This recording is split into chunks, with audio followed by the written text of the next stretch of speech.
नमः रुद्राय देवाय नमः रुद्रस्य देवस्य पत्नी नमः अच्युताय नमः माधवाय नमः गोविन्दाय नमः विष्णवे नमः मधुसूदनाय नमः त्रिविक्रमाय नमः वामनाय नमः श्रीधराय नमः ऋषिकेशाय नमः पद्मनाभाय नमः दामोदराय नमः संकीर्तनाय नमः वासुदेवाय नमः प्रद्युम्नाय नमः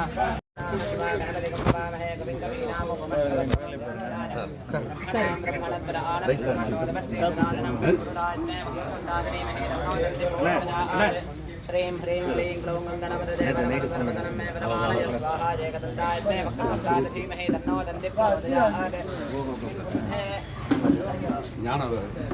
गणपतिं ध्यायामि महागणपतिम् आवाहयामि नारास्य नादाय महेश्वराय नालाहलालङ्कृतगन्धराय नाराय नमो नमः सुन्दरताण्डवाय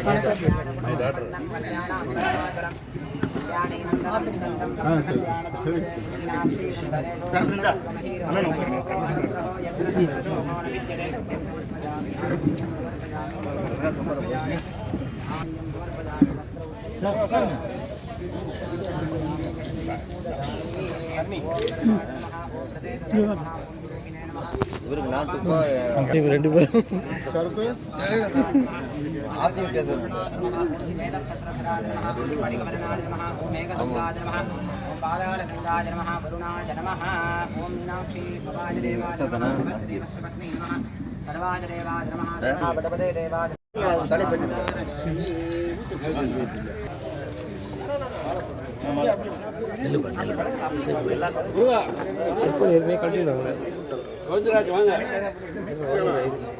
சாமி இந்த பக்கம் வாங்க சாமி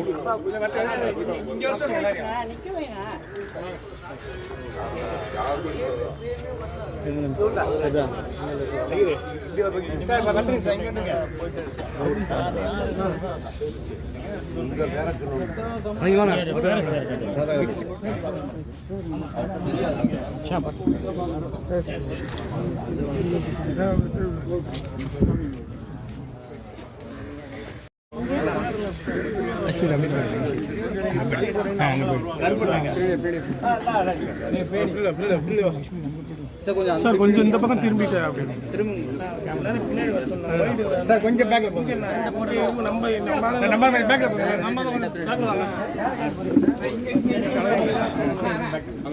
சார் இப்படி திரும்பி பாருங்க சார் போடுங்க ப்ளீஸ் கிளாப்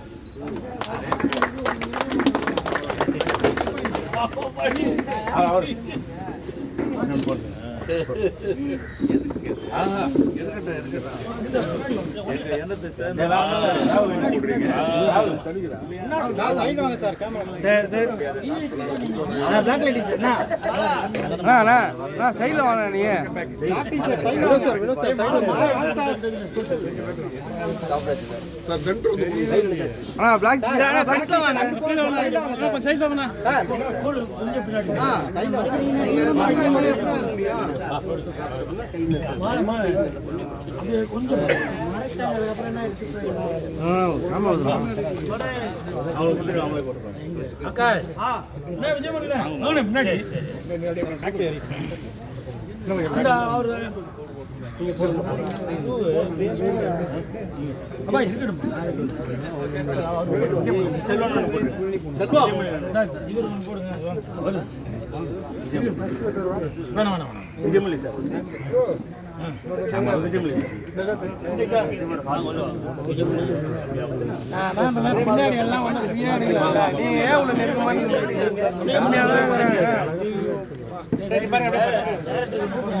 கொஞ்சம் பேக்ல போங்க ஓகே தான்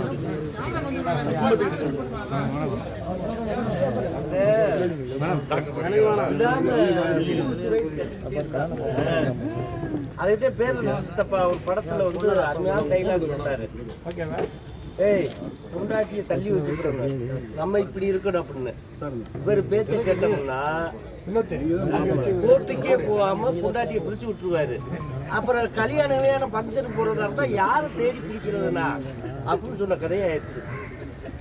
கரெக்ட் தானப்பா? அங்க குட்டலாம் போர்டு குட்டு போர்டு கிட்ட அங்க போயிடலாம். இருட்டா இருக்கு, வெளியில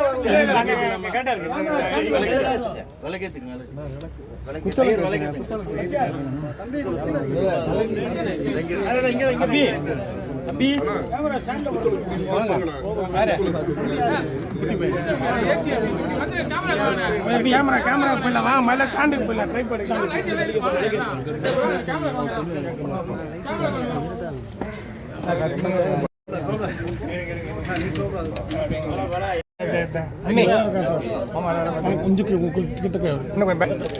அப்படியா? ரெடியா? வினோத் தண்ணி எல்லாம் வராங்களா பாருங்க. சேர பின்னாடி தள்ளி போட்டு தரணி என்ன சொல்ல புரியல. Okay sir, okay sir, okay. Doctor மைக்குங்களா?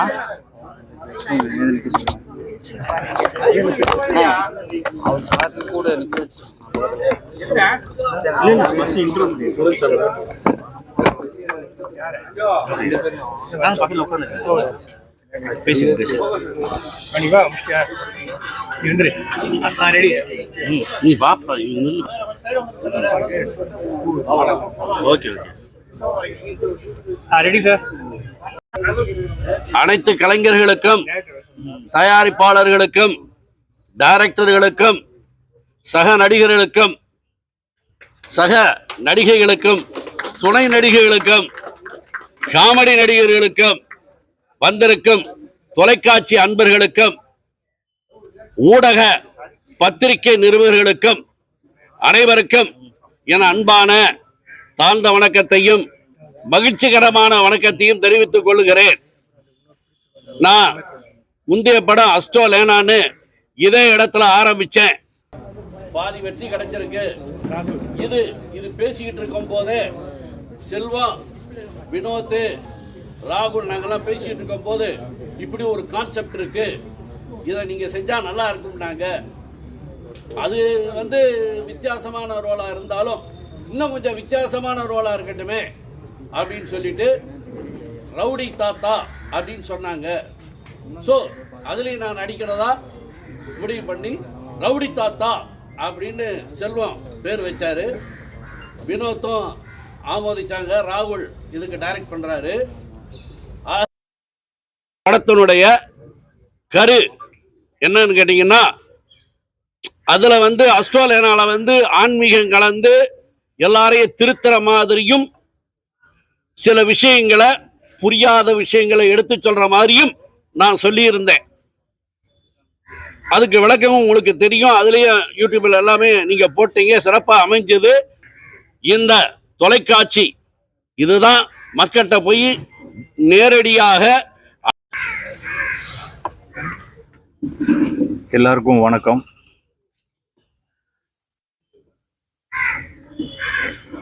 இந்த படம்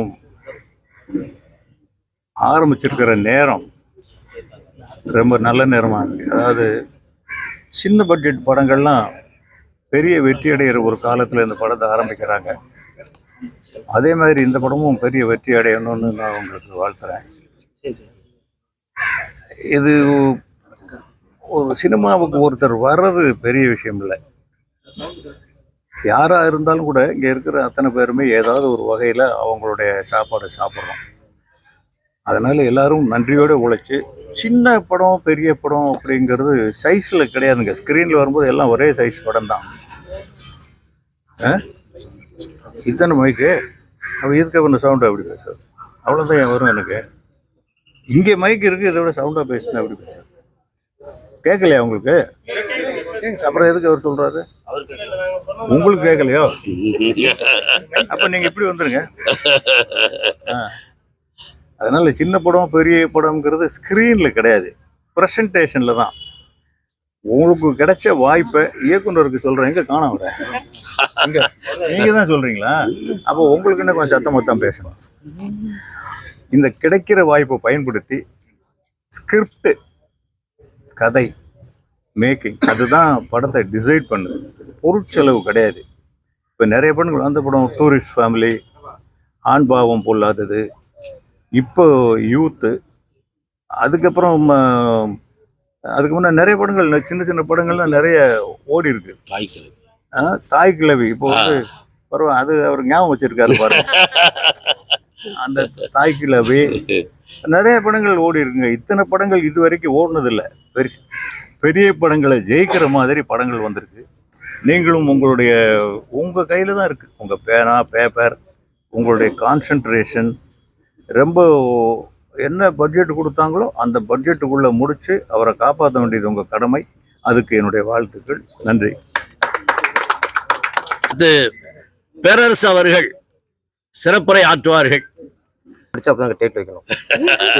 ரவுடி தாத்தா இந்த பூஜையில் கொஞ்சம் மன்னர் ரீதியாக பாதிக்கப்பட்ட ஒரு பவர் ஸ்டார் தான். எனக்கு 22 வயசு, என்னோட கிளாஸ்மேட் பவர் ஸ்டார் இருக்கும்போது விற்கலாம் வச்சு வேஸ்ட்டாக போச்சு. என்னண்ணே? ஆமாம், எவ்வளோ விற்குது தான் எனக்கு அதிக செலவாகுது நான் தமிழ்நாட்டில். ஆமாம், ஒரே காலேஜ் தான். ஆனால் அவர் வந்து ஒரு தேர்ட் இயர் படிக்கும்போது அவர் ஃபர்ஸ்ட் இயர். ஓகே, ரெண்டுமே டாக்டர் தான். நம்மளா போட்டுக்கொண்டே தானே. இப்போ டாக்டர் பஞ்சம் பண்ணுவோம், டாக்டர் போட்டுக்கொண்டே தானே. ரவுடி தாத்தா கஸ்தூரிராஜா சார் அழகாக சொன்னார். முதல்ல இந்த மாதிரி படங்கள், சின்ன படங்கள் ஆரம்பிக்கிறது எங்கள் சினிமா தொழிலாளருக்கு நிறைய பேருக்கு வேலை வாய்ப்பு கிடைக்கும். முதல்ல அது இந்த சிறிய படங்கள் ஆரம்பிக்கும்போது சின்ன சின்ன தொழில்நுட்ப கலைஞர்கள், சிறிய காஸ்டியூமர், நலிந்தல்ல அங்கே வந்து ஆமாம் கொஞ்சம் வாய்ப்பு அதிகம் இல்லாமல் இருக்கும். பெரிய படங்கள் வந்து பெரிய ஏற்கனவே கொடுக்க சம்பாதிச்சவங்க தான் சமாளிச்சிருப்பாங்க. இந்த சின்ன சின்ன படங்கள் தான் சிறிய தொழில்நுட்ப கலைஞர்களை வாழ வைக்குது. அதன் அடிப்படையில் முதல்ல அதுக்கு நான் நன்றி சொல்கிறேன் எங்கள் சினிமா சார்பாக. சின்ன படம் தான். ஆமாம், பெரிய படங்களும் அவங்க 5-6 படம் தான், 50 படம் சின்ன படம் தான். சின்ன படங்கள் தான் இன்றைக்கி சின்ன சின்ன தொழில்நுட்ப கலைஞர்கள்லாம் காப்பாற்றுது. அதுக்கப்புறம் ஸ்கிரிப்டு. நம்ம வந்து சின்ன படம் பெரிய படம் சார் சொன்ன மாதிரி உழைப்புங்கிறது முதல்ல ஸ்கிரிப்டில் இருக்கணும், ஸ்பாட்டில் இருக்கிறது அப்புறம் பேப்பரில் இருக்கணும். டிஸ்கஷனுக்கு எவ்வளோ செலவு பண்ணுறீங்களோ, எவ்வளோக்கு அதுக்கு ஹார்ட் ஒர்க் பண்ணுறீங்களோ, நல்ல அனுபவ கூட வச்சுங்க ஸ்கிரிப்டில் தயவுசெய்து. ஏன்னா புது புது இயக்கம்லாம் வர்றாங்க. உங்கள் ஏஜ்லேயே ஆளை வச்சுட்டு அவங்களுக்கு தெரிஞ்ச விஷயத்தையே பண்ணும்போது சில சின்ன படங்கள்லாம் ஒரு ஒரு ஒரு திரைக்கதை ஒரு அந்த இது இல்லாமல் போகுது. சில இடத்துல கதை புது நாட்டை பிடிக்கிறாங்க, ஆனால் திரைக்கதை அப்படிங்கும்போது நிறைய பேர் கொஞ்சம் திணறாங்க. அது காரணம் கொஞ்சம் அனுபவம் ஆட்கள் நிறைய விஷயமால இருக்காங்க. டிஸ்கஷன் அவங்கள கொஞ்சம் கூட வச்சுக்கணும். ஸ்க்ரீன்ங்கிறது தான் படம், கதைங்கிறது படம் இல்லை. திரைக்கதை நல்லா இருந்தால் தான் ஒரு படம் ஓடும். கதை சரியாக இல்லாமல் இருந்து திரைக்கதை அது சரியாக இருந்தால் படம் ரீஹிட் ஆகிருக்கு. அது நிறைய உதாரணம் இருக்குது. கதை எவ்வளோ தான் காவியமாக இருந்தாலும் திரைக்கதை சரியில்லைன்னா படம் சரியாக போகாது. அதனால் டிஸ்கஷனுக்கு முதல்ல உழைங்க, அப்புறம் ஸ்பாட்டில் நீங்கள் உழைங்க. அதுதான் முக்கியம். ஃபஸ்ட்டு திரைக்கதை முக்கியம். அதனால் இப்போ இந்த படத்தோட இயக்குனர் ராகுல் டைட்டிலெல்லாம் கொஞ்சம் கேட்சிங்காக வச்சுருக்கிறாரு. அது மாதிரி கதையிலையும் திரைக்கதையிலையும் கொஞ்சம் கவனம் செலுத்துங்க. என்ன சின்ன படம் ஆரம்பித்தாலும் பெரிய படம் ஆரம்பித்தாலும் அதோட நோக்கம் வெற்றி தான். இந்த வெற்றி நோக்கி தான் நம்ம பயணிக்கணும். வேறு எந்த ஒரு நம்ம ஒரு அட்ஜஸ்ட்மெண்ட்டு அது பணம் பத்தலை இப்படி எடுத்து ஒரு நாளைக்கு 1 லட்சம் செலவு 1 கோடி செலவெல்லாம் 1 லட்சம் செலவா. ஆனால் கதை நல்லா இருக்கணும், அன்றைக்கி எடுக்க சீன் நல்லா இருக்கணும்.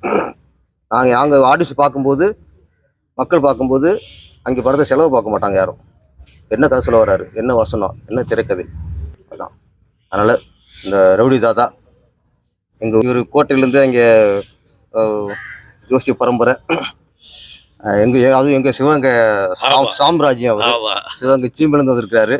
இவர் வெட்டி அணிஞ்சா நாங்களும் வெட்டி அணிஞ்ச மாதிரி தான். நல்ல ஒரு புடிச்சர் அமைஞ்சிருக்காரு. யூனிட் எல்லாம் அமைச்சு எங்கள் இயக்குனர். ஆமாம், கதையில் கவனம் செலுத்துங்க. உங்கள் நம்பி அந்த புடிச்சருக்கு ஒரு வெற்றியை கொடுங்க. நன்றி, வணக்கம்.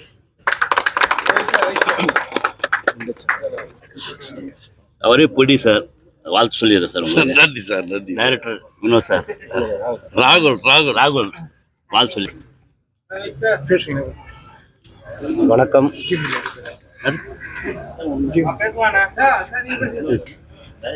ஏதோ பேசிக்கிட்டு இருக்காருன்னு பார்த்தேன்.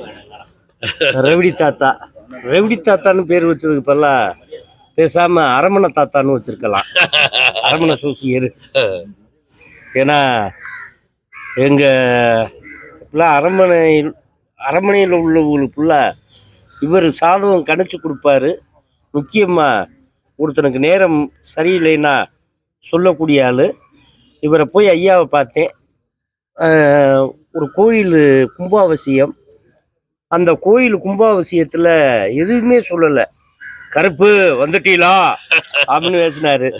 பேசிட்டு 25 மூடை அரிசி வாங்கி கொடுத்துறேன், தண்ணி பாட்டில் எவ்வளவு வேணும் அப்படின்னு கேட்டார். நீங்கள் பார்த்து சூசியரே சொல்லுங்க அப்படின்னு சொன்னேன். ஏன்னா சிவகங்கையில் வந்து பிள்ளைவேல் காளி கோயில் ரொம்ப பவரான தெய்வம். பிள்ளை இல்லைன்னா அங்கே போய் ஒரு புள்ள தொட்டி வாங்கி நேர்த்திக்கடலை கட்டினோம்னாலே குழந்தை உண்டாயிரும். அப்படிப்பட்ட பவரான தெய்வம். அதை கொடுத்தவர். அப்புறம் அரமண சோசியரை பற்றி சொல்லணும்னா திருக்கஷ்டூர், அதுவும் ராஜா கோயில்தே, ராணியம்மா கோயில்தே. கும்பாபிஷேகத்துக்கு எல்லாமே உதவி பண்ணுறவர் அவர் தான். இது மட்டும் இல்லை, நிறைய ஏழைகளுக்கு நிறைய உதவி பண்ணிட்டு இருக்கிறாரு. இந்த படம் பெரிய வெற்றி பெறணும். நம்ம அண்ணே மீனாட்சிதே ஐயாவை அறிமுகப்படுத்தினது. அப்போலாம் முருகண்ணே, ரெண்டாவது மதுரை செல்வண்ணே, கஸ்தூராஜ் அப்பா, ஏற்கனவே பேரரசு சித்தப்பா போயிட்டாரு. அப்புறம் என் தம்பி மதவெட்டி ஜெமீன் தம்பி கூலு சுரேஷ், நல்ல மதவெட்டி மது தண்ணி குடிக்கிறவன். மது தண்ணின்னா உங்களுக்கு இன்னும் எதுவும் தெரியல. அப்படி உலகமாக ஆயிடுச்சு நம்ம தமிழ்நாடு. மது தண்ணின்னா இன்னைக்கு மக்களுக்கு அது தெரியாமல் போச்சு. கம்மாயில் கிடக்கிற தண்ணியை மண்பானையில் தூக்கிட்டு வந்து தேத்தாங்கொட்டை போட்டு தேத்தி குடிப்பாங்க. அதுவே நம்மளுக்கு கிட்னி ப்ராப்ளம் வராது, நெஞ்சடைப்பு வராது, எதுவுமே வராது. அந்த மதுகளே இல்லாமல் போச்சு. அந்த குளத்தில் இருந்த தம்பி வந்து ரொம்ப நாளாக தெரியும். ரெண்டாவது பாவம் வரும்போது புரட்சிப்படைகளோடு வந்துக்கிட்டு இருந்தாப்புல. எனக்கு கொஞ்சம் பயமாயிருச்சு. சரி தம்பி, படத்தை பற்றி பேசுப்பா, வேற எதையும் பற்றி பேசுறாரு. இப்பத்தே சோவியர் வந்து படம் பண்றாரு. இல்ல, ஏற்கனவே இவங்க பூரா பொலிட்டிக்கலை கேட்டு என்னை துவைச்சு எடுத்துட்டாங்க. போன அஸ்ட்ரோலியானால இவங்க அனைவருமே பொலிட்டிக்கலை நிறைய கேட்டு அட்டாக் பண்ணாங்க. நானும் கரெக்டா பேசினேன். இப்போ அவங்க என்ன கேட்டாலுமே நான் சொல்லுவேன், அன்னைக்குமே சொல்லிங்க, நான் சலிக்காம பேசிக்கிட்டே இருக்கிறவன், எதை பத்தியும் கவலைப்பட மாட்டேன். ரெவிடி தாத்தாவை கைதி தாத்தாவை ஆக்கிறாரு. நிறைய படம் எடுக்கணும், நான் உழைக்கணும் இருக்க. எல்லாத்துக்கும் நன்றி. எனக்கு குரல் பதிவு இருக்கிறதுனால நான் கிளம்பி விட்டு தவறானதுக்குறாதி. அடுத்து என் தம்பி பேசுவாரு. வாழ்த்துக்கள். அந்த அம்மா நீங்க பேசுறீங்களா? விஜயமுரளி சார். அண்ணனை மறந்துட்டே விஜயமுரளி அண்ணன் சொல்ல பத்தே ஞாபகம் வந்துச்சு. என்ன தெரியுமா, அவர் ஒரு தத்துவம் சொன்னாரு. அது எனக்கு ரொம்ப பிடிச்சிருந்துச்சு. ஏன்னா இந்த நேரத்தில் நான் அதை சொல்லிக்கிறேன்னு, மேனேஜரை நம்பி வாழ்க்கை கொடுத்தேன். அந்த மேனேஜர் எனக்கு என்ன தண்டனை வச்சுட்டு போனேன் தெரியுமா? கையெழுத்து என் கையெழுத்து, கைரேகை அவன் கைரேகை, பெரிய சூச்சியம். அதை உடைச்சது சோசியர்தேன், மதுரை செல்வனந்தேன். அப்ப விஜயமுரளி என்ன மைண்டு உடைஞ்சு போய் இவ்வளவுக்கு தாடி வளர்த்து ஒரு படம் பண்ணினா ஞாபகம் இருக்கா? அவன் அதை விட ஏமாத்திட்டு போயிட்டான். கார்ல போறவன என்னைய சைக்கிள்ல போக வச்சுட்டான். பழையபடி கார் ஆக்கிடுவான் சொல்லிட்டாருல. இது மாதிரி இந்த விஷயங்கள்ல அப்ப யோசிச்சுக்கிட்டு இருக்கும்போது சொன்னாப்புல, இங்க வாங்க, ஏன் இப்படி இருக்கீங்க? பணம் கொடுக்குறாங்க, கொடுக்கல, நீங்கள் நடிக்க போய்கிட்டே இருங்க, கால் சீட்டு பிஸியாகவே இருக்கணும். அந்த கெச்சை போட்டு கொடுத்தது நம்ம விஜய் முரளி அண்ணே. அவருக்கு இந்த இடத்துல நன்றியை சொல்லிக்கிறேன். ஆமா, கடமையை செய், பலனை எதிர்பார்க்காதே. போய்கிட்டே இருந்தா தேடி நம்மளை வீட்டுக்கு தேடி வரும். இதுதான், இதை நான் கரெக்டாக இன்ன வரைக்கும் ஃபாலோ பண்ணுறேன். இவ்வளவு நான் பிஸியில் இருந்தாலும் மதுரை செல்வண்ணனுக்காகவும் சோவியரையாவுக்காகவும் விஜய் முரளி அண்ணனுக்காகவும் இந்த பூஜையில் நான் கலந்து கொள்ளவே, உங்கள் வீட்டு சாப்பாடை நான் சாப்பிடுவேன் அப்படின்னு வந்து சாப்பிட்டேன் போகிறேன். அந்த உரிமை தான் வேணும். ஆமாம், சைவம் போட்டிருக்காரு. நீங்கள் 12 மணி வரைக்கும் போகுமா? ஏன்னா சைவம் சாப்பிட்ட வீட்டில் அசைவம் சாப்பிட்டு போகணும், கறியை சாப்பிட்டு போயிருங்க. விஜயமணி sir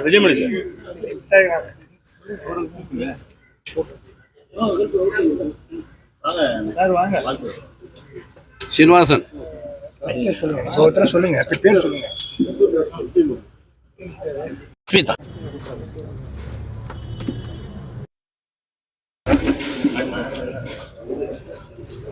hello hi media people எல்லாருக்குமே வணக்கம். அண்ட் ரொம்ப ஹாப்பியாக இருக்குது. அண்ட் பட பூஜை எல்லாருமே கலந்துருக்கோம். And thank you sir, Lakshman sir எனக்கு இந்த ஆப்பர்ச்சுனிட்டி கொடுத்ததுக்கு. அண்ட் ராகுல் sir the director sir. So I'm very happy. அப்புறம் செல்வம் சார் அப்புறம் இன்ட்ரடியூஸ் பண்ணி வச்சதுக்கு. So thank you so much. And வெற்றி பெறதுக்கு என்னோடய வாழ்த்துக்கள். அண்ட் இதில் கேரக்டரோடு சேர்த்து சாங்கும் கொடுத்துருக்காங்க. ஸோ ரொம்ப ஹாப்பியாக இருக்குது. Yes, thank you so much.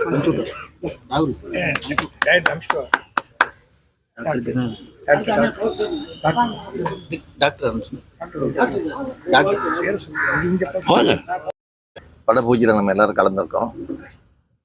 இங்கே வந்து முதல்ல வந்து தொடக்க பேட்ஸ்மேனாக வந்து பேசினேன் கஸ்தூரி ராஜா சார் அவர்களுக்கும், பேரரசு சார் அவர்களுக்கும், அப்புறம் நம்ம கஞ்சா கருப்பு அவர்களுக்கும், பவர் ஸ்டார் சீனிவாசன் அவர்களுக்கும், அஸ்மிதா அவர்களுக்கும், தமிழ் திரைப்பட தயாரிப்பாளர் சங்கத்தின் செயற்குழு உறுப்பினர் குண்டேச்சா அவர்களுக்கும், மதுரை செல்வம் அவர்களுக்கும், அப்புறம் அவங்க இந்த தயாரிப்பாளர்கள் அழைப்பு ஏற்றி இங்கே வருகை தந்துள்ள நண்பர்களுக்கும் உற்றங்களுக்கும் சுற்றங்களுக்கும் வணக்கம். அதே மாதிரி புகைப்பட கலைஞர்களுக்கும் ஊடக நண்பர்களுக்கும் வணக்கம். இந்த மாதிரி சிறு முதலீட்டு படங்கள் வந்து பெரிய லெவலில் ஒர்க் அவுட் ஆச்சுன்னா தான் இண்டஸ்ட்ரி நல்லாயிருக்கும். அதை கஸ்தூரி சார் ஏற்கனவே சொல்லியிருக்காரு, நிறைய பேட்டியில் சொல்லியிருக்கிறாரு. ஒரு வருஷத்துக்கு 250 படம் வருதுன்னா அதில் 25 படம் தான் கமர்ஷியல் ஹீரோ, டைரக்டர், கம்பெனி படங்கள் இருக்கும். மீதி 225 படங்களும் சிறு முதலீட்டு படங்கள் தான். ஸோ அந்த படங்கள் வாழ்ந்தால் தான் இண்டஸ்ட்ரி நல்லா இருக்கும், தொழிலாளர்களுக்கு வேலை கிடைக்கும், பத்திரிகையாளர்களுக்கும் யூடியூப்காரங்களுக்கும் கண்டென்ட் கிடைக்கும். ஸோ அதனால் நீங்கள் இந்த மாதிரி சிறு முதலீட்டு படங்களை வந்து ஒரு பெரிய லெவலில் கொண்டு போய் மக்கள்கிட்ட சேர்க்கணும். நான் ஒவ்வொரு ஆடியோ ஃபங்க்ஷன்லையும் நான் தான் பேசிகிட்டு இருக்கிறேன். அதேமாதிரி இந்த படத்துக்கு உறுதுணையாக இருக்கின்ற வினோத் அவர்களுக்கும், மதுரை செல்வம் அவர்களுக்கும் நான் நன்றி தெரிவிச்சுக்கிறேன். இந்த படத்தோட பிஆர்ஓ கிளாமர் சத்யா. ஸோ நீங்கள் சத்யா கூப்பிட்டா எந்த டைம் இருந்தாலும், ஞாயிற்றுக்கிழமை கூட இவ்வளோ பேர் வந்திருக்கீங்கன்னா அது வந்து இந்த படத்துக்கு தயாரிப்பாளருக்கு கிடைச்ச, இந்த நடிகருக்கு கிடைச்ச ஒரு பெரிய வாய்ப்பு. 72 வயசுன்னு சொன்னார் அவர். 72 வயசில் தான் இன்றைக்கி நிறைய பேர் 200 கோடி ரூபா சம்பளம் வாங்கி மார்க்கெட்டில் இருக்கிறாங்க. ஸோ அந்த ரேஞ்சில் இவர் வரணும். பவர் ஸ்டார் அவர் கிளாஸ்மேட்னோடனே நானே ஆடி போயிட்டேன். அப்புறம் சொல்லிட்டார், அதே ஸ்கூலில் தான் நான் படித்தேன், ஆனால் அவர் கூட கிளாஸ்மேட் இல்லைன்ட்டார். ஆனால் கிளாஸ்மேட்டாக இருப்பாரே தவிர கிளாஸ்மேட்டாக இல்லைன்னு நினைக்கிறேன். ஸ்கூல்மேட். ஸோ இந்த மாதிரி படங்கள் வந்து ஓடணும், அது வெற்றி பெற வைக்கணும். அதே மாதிரி வந்து நம்ம விஸ்வேஸ்வரன் தயாரிப்பாளர் வந்திருக்கிறாரு. அவரும் சிறு முதலீட்டு பட தயாரிப்பாளர் தான். இன்னைக்கு வந்து புது நிர்வாகம் தமிழ் திரைப்பட தயாரிப்பாளர் சங்கத்தில் வந்திருக்காங்க. வந்தவுடனே நிறைய நடவடிக்கைகள் எடுத்துகிட்டு இருக்கிறாங்க. ஸோ தயாரிப்பாளர்களுக்கு ஒரு விடிவு காலம் இருக்குன்னு ஒரு நம்பிக்கை இருக்குது எல்லாருக்குமே. ஸோ அதை நீங்கள் நல்லா பயன்படுத்திக்கலாம். குண்டேச்சா சொன்ன மாதிரி 24 மணி நேரம் சேவை செய்வோம்னு சொல்லியிருக்கிறாங்க, அதையும் பயன்படுத்திக்கலாம் நீங்கள். ஸோ தேட்டர் எடுத்து கொடுக்குறாங்க, வியாபாரம் பண்ணி கொடுக்கறதுக்கு வாய்ப்புகள் இருக்குது. ஸோ நம்ம ஒரு சங்கம் நல்லா இருந்தால் தான் எல்லோரும் நல்லா இருக்க முடியும். அந்த சங்கத்தையும் நீங்கள் பயன்படுத்திக்கங்க. இன்றைக்கி சினிமா வந்து ஒரு பரபரப்பான சூழ்நிலையில் போகுதுன்னு சொல்ல முடியாத சூழ்நிலையில் நம்ம இருக்கிறோம். ஏன்னா சினிமாவை தவிர என்டர்டெயின்மெண்ட் நிறையா வந்துருச்சு. இப்போ உள்ளங்கையில் பொழுதுபோக்கு வந்துருச்சு, மொபைல்லே எல்லோரும் பார்க்க ஆரம்பிச்சிட்டாங்க. அதை விட சேட்டலைட்டுக்காரங்களாம் இப்போ வந்து அவங்களோட சீரியலை சினிமா மாதிரி எடுத்துகிட்டு இருக்கிறாங்க. அதுக்கு ஒரு குரூப்பு தனியாக போயிட்டாங்க. ஸோ சினிமாவுக்கு தேட்டரில் மக்களை வர வைக்கிறதுங்கிறது ஒரு பெரிய பகிரத பிரயத்தனமாக இருக்குது இன்றைக்கி சூழ்நிலையில். ஸோ அதுக்கான கண்டென்ட்டை வச்சுட்டு நீங்கள் படம் எடுத்திங்கன்னா தான் ஆடியன்ஸ் உள்ளே வருவாங்க. ஸோ அதையும் மைண்டில் வச்சுக்கோங்க. புதுமுக டைரக்டர் ராகுலுக்கும் அதை வேண்டுகோள் வைக்கிறேன். ஸோ நீங்கள் வந்து ஒரு யூனிட்டியாக இருந்து இந்த படத்தை மிக சிறப்பாக கொண்டு வந்தீங்கன்னா தான் மக்கள்கிட்ட கொண்டு போய் சேரும். மக்கள்கிட்ட கொண்டு போய் சேர்க்கறதுக்கான வேலையை நீங்கள் பார்த்துங்க.